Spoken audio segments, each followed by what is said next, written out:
दोस्तों, गद्दी के सेवादार चैनल पर आपका हार्दिक स्वागत है।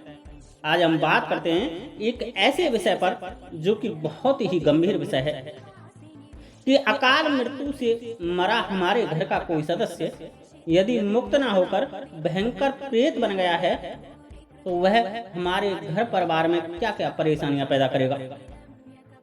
दोस्तों, यदि आपके भी घर का कोई सदस्य ऐसे मरा है, जैसे कि फांसी लगाकर, कोई जहर खाकर, आग लगाकर, कुएं में कूदकर, अपने आप में गोली मारकर, कोई लड़ाई झगड़े के कारण रेल से कटकर, या किसी तांत्रिक ने तंत्र द्वारा उसको मार दिया है, तो यह वीडियो आप ध्यान से सुन लेना और इतनी ध्यान से सुनना कि प्रत्येक बात तुम्हारी समझ में आए और आपके वो सभी डाउट क्लियर होते चले जाएं जो आपको आज तक बने हुए हैं, तथा इन अकाल मृत्यु से मरे व्यक्ति का सही इलाज क्या है, कौन से वो उपाय करें जिससे कि वह हमें परेशान ना करे। यदि यह सब तुम जानना चाहते हो तो आप यह वीडियो अंत तक जरूर देख लेना। दोस्तों, मैं इसके लक्षणों के साथ साथ आपको वो सभी उपाय बताऊंगा जिनके करने मात्र से आप कुछ ही समय में इस आत्मा के चंगुल से निकल जाओगे और इस आत्मा को मुक्त भी करा दोगे। तो पहले आप लक्षण सुन लें। मान लो तुम्हारे घर का कोई व्यक्ति तमाम तरह के व्यसनों में था। वह चोरी, छिनरई अर्थात लड़कीबाजी में, दारू, गांजा, भाग व किसी भी प्रकार के नशे में, यहाँ तक कि यदि मैं ये कहूँ कि छुट्ट नेकी के उसमें सभी दुर्गुण थे। और ऐसा व्यक्ति यदि घर में लड़ाई झगड़ा होने या किसी भी बात को लेकर या आत्महत्या जैसा कर्म कर लेता है तो वह भयंकर प्रेत बनता है।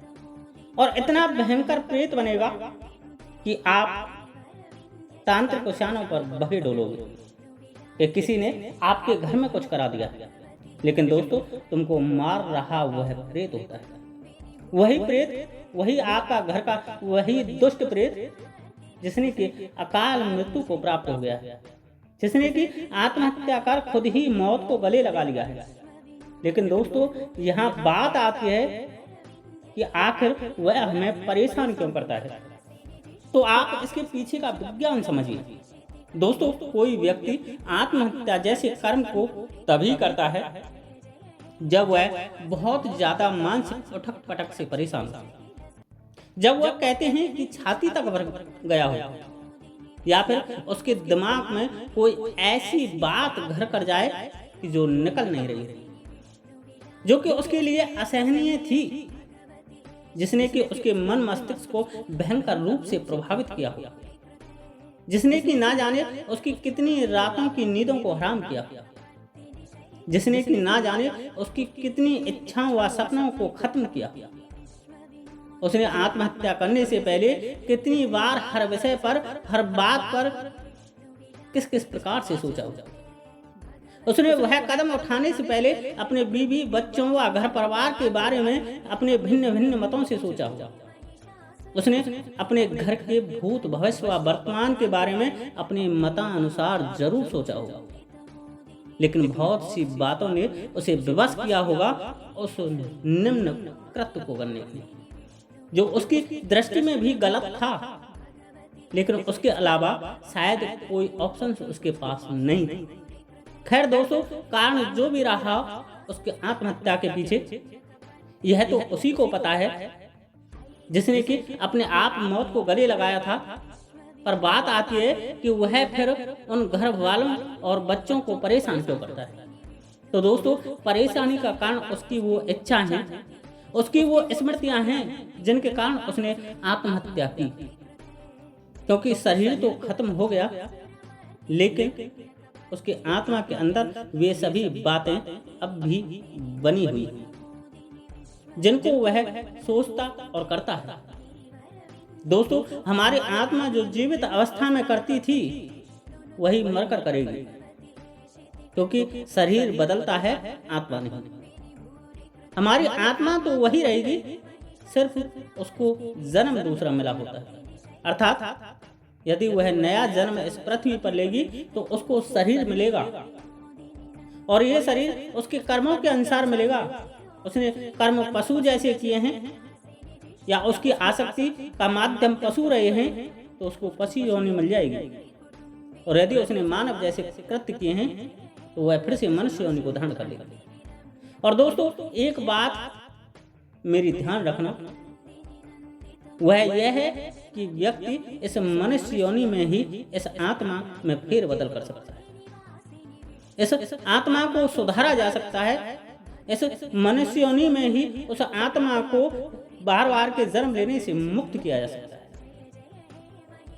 इस मनुष्य योनि में ही उस आत्मा को भिन्न भिन्न निम्न निम्न योनियों में जाने से रोक सकता है, क्योंकि इस मनुष्य योनि में ही व्यक्ति अच्छे बुरे, सही गलत, ऊंच नीच, आत्मा परमात्मा, लोक परलोक या समस्त प्रकार के ज्ञान को रखता है, और किसी योनि में यह संभव नहीं है। इसलिए बुद्धिमान व्यक्ति को यह जीवन व्यर्थ नहीं जाने देना चाहिए।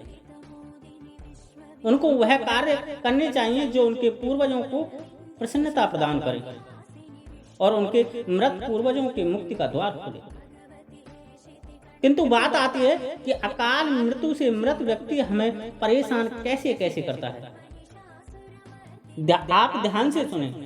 मान लो उदाहरण के लिए तुम्हारे घर में तुम्हारा पिता, भाई, बेटा व घर का कोई भी सदस्य जिससे कि आपका ब्लड का संबंध है, जिससे कि आपके पिता के, आपके पुत्र के जीन्स से जन्म लिया है, अर्थात जिसको आपके बाबा ने, आपके पिता ने या आपने जन्म दिया है, और वह व्यक्ति यदि गलत व्यसनों में पड़ करके सुसाइड करके मर गया है तो वह आपके घर में उन्हीं कर्मों की पुनरावृत्ति अपने पुत्र, अपने भाई, अपने नाती या अपने घर के उस सदस्य पर जिस पर कि वह सबसे ज़्यादा प्रेम करता था, जिसको कि वह सबसे ज़्यादा चाहता था, उसके शरीर को यूज करके करना चाहिए।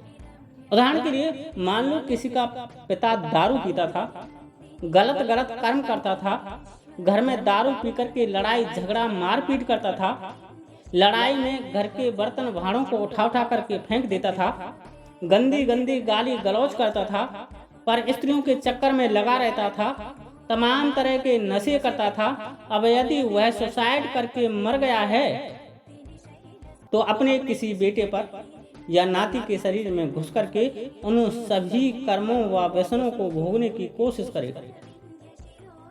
करता इसलिए है क्योंकि वह प्रेत रूप में उस घर में विद्यमान है।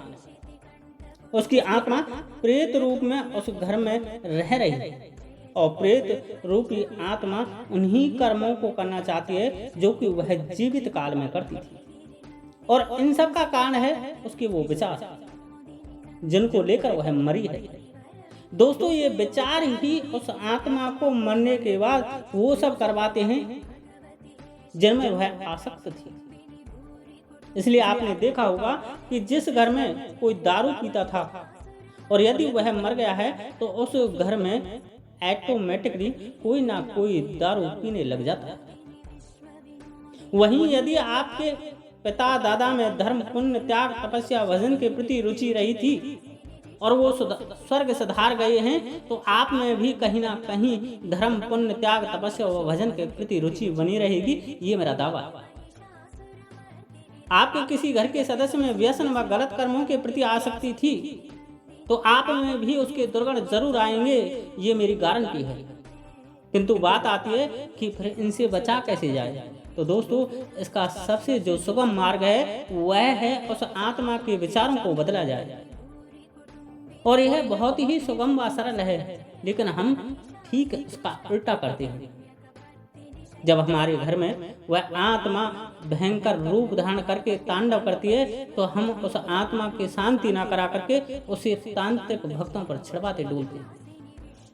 हम अपने घर पर तांत्रिक के कहने से कीलन व इलाज करवाते हैं, जबकि यह गलत है। हाँ, माना यदि वह तांत्रिक बहुत ज्यादा योग्य व ताकतवर है तो कुछ समय आपको आराम दे देगा, लेकिन चंद दिनों, चंद सालों बाद वह आत्मा आपको फिर से परेशान करेगी। ये मेरी गारंटी है। और जितना आप तांत्रिकों पर डोलोगे उतना ही यह तुम्हें बर्बाद करती रहेगी और ये बाध्य करेगी उस घर के सदस्यों को आत्महत्या करने के लिए, क्योंकि उसका जो लास्ट हथियार था, जो लास्ट ऑप्शन था, वह यही था जब वह मरी थी, जिसके कारण मरी थी। इसलिए दोस्तों, आपने देखा होगा कि वह आत्मा उन सब कर्मों को उस घर में पुनरावृत्ति कर रही होती है जिनको कि वह जीवित काल में भोग करके गई है, जिनको कि वह आत्महत्या करने से पहले करके गई है। वह उस घर के किसी भी व्यक्ति में घुस करके उन्हीं हालातों, उन्हीं घटनाओं को अंजाम देगी। उस घर में उन्हीं बातों पर लड़ाई झगड़े होंगे और घर के सदस्य आत्महत्या करने के लिए आतुर होंगे, ये मेरा दावा है। और बात आती है कि फिर इन सबको रोका कैसे जाए, थमा कैसे जाए। तो दोस्तों, इसके उपाय इतने सरल हैं जो बहुत ही सुगम हैं, जिनको करने के लिए आपको किसी की भी जरूरत नहीं है, ना किसी तांत्रिक की, ना किसी पंडित की। बस आपको पढ़ना आना चाहिए। पंडित की आवश्यकता तो आपको बाद में पड़ेगी, उसकी आत्मा को मुक्ति देने के लिए, लेकिन उससे पहले आप उसे राजी तो कर लो मुक्ति के लिए। मेरा मतलब, आपको अपने बच्चे की शादी करनी है तो पहले उसको शादी के लिए तैयार तो करना पड़ता है कि बेटा हम तेरी शादी कर रहे हैं। उससे कहना तो पड़ता है, उसके माइंड में वो बातें बिठानी तो पड़ती हैं, तभी तो वह दूल्हा बनने के लिए तैयार होगा, तभी तो आपको पंडित की आवश्यकता पड़ेगी।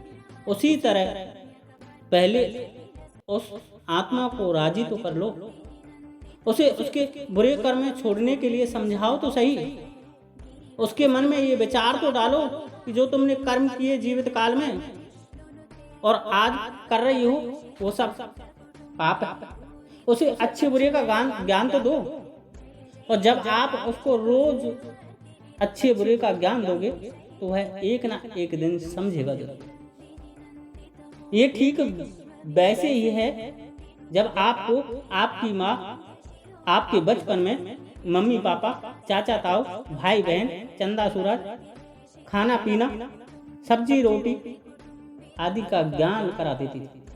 जिस तरह आपकी पत्नी रोज रोज आपके भाई, आपकी माँ, आपके पिता की बुराई कर करके आपको एक दिन उन सब से आपको अलग करा देती। एक प्रेमी की प्यार भरी बातें आपके दिमाग पर इतना असर डालती हैं कि जिन माँ बाप को आपने जन्म दिया उनके मान सम्मान, यश अपयश, उनका तुम्हारे प्रति विशुद्ध प्रेम, वो लाड़ प्यार आदि को ठुकरा कर उनकी चिंता ना करते हुए तुम उस प्रेमी के साथ भाग जाते।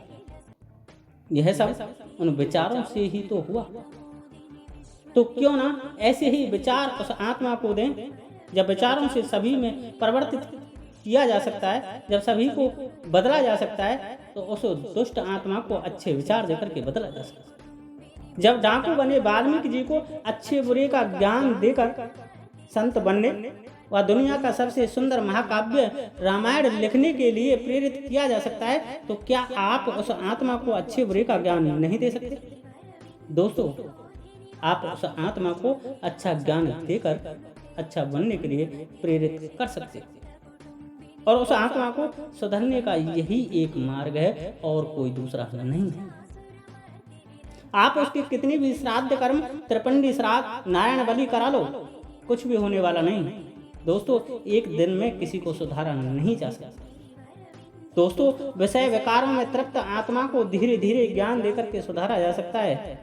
जैसे कि एक माँ अपने शिशु को रोज रोज एक ही शब्द की पुनरावृत्ति करा करके उसका बोलना सिखा देती है, उसी तरह तुम्हें भी रोज रोज के प्रयत्न से उस आत्मा को सुधारना होगा।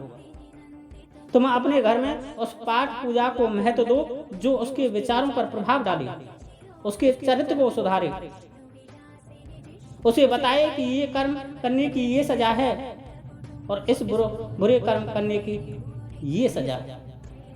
इसलिए तुम जब भी पाठ पूजा करो तो अपने पास एक आसन बिछाकर उसको याद करके विनीत भाव में बोलिए कि मैं आज आपको रामचरितमानस का पाठ, गीता का पाठ व गरुड़ पुराण का पाठ एवं श्रीमद् भागवत का पाठ सुना रहा हूँ।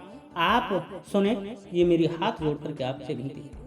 दोस्तों, हालांकि आपको शुरुआत में कष्ट होंगे, क्योंकि ये उसकी आदत नहीं है, क्योंकि हम उसकी इच्छाओं के खिलाफ काम कर रहे हैं, हम उसकी आत्मा के आदतों के विपरीत कर्म कर रहे हैं। लेकिन दोस्तों, मेरा निजी अनुभव है, आप मात्र 21 दिन इनमें से कुछ भी नियमित पाठ करने लग जाओ, धीरे धीरे आप देखना वही आत्मा आपको कहां से कहां पहुंचा देती है। यही आत्मा आपके जीवन को कितना सुंदर बना देती है, आप अनुमान भी नहीं लगा सकते। और यही इस आत्मा की गति कराने का उपाय है। आज के लिए इतना ही। वीडियो अच्छी लगी हो तो लाइक करें, शेयर करें एवं कमेंट्स दोस्तों ज़रूर किया करें। वहीं दोस्तों, मेरी आपसे एक शिकायत है कि आप वीडियो पूरी नहीं देखते, कुछ सुनते हो और छोड़ देते हो। यही आपकी सबसे बड़ी गलती है। मैंने माता काली वाली वीडियो बनाई जिसमें यह बताया था कि वो कौन से ऐसे तरीके हैं जो कि माता को अति शीघ्र प्रसन्न कर दें, जो कि माता काली को आसानी से प्राप्त करा दें, उनकी शक्ति हमें प्राप्त करा दें, उनकी कृपा हमें प्राप्त करा दें। किंतु दोस्तों, आपने वह वीडियो पूरी नहीं देखी और आप अपने जीवन में बहुत बड़ी गलती कर गए।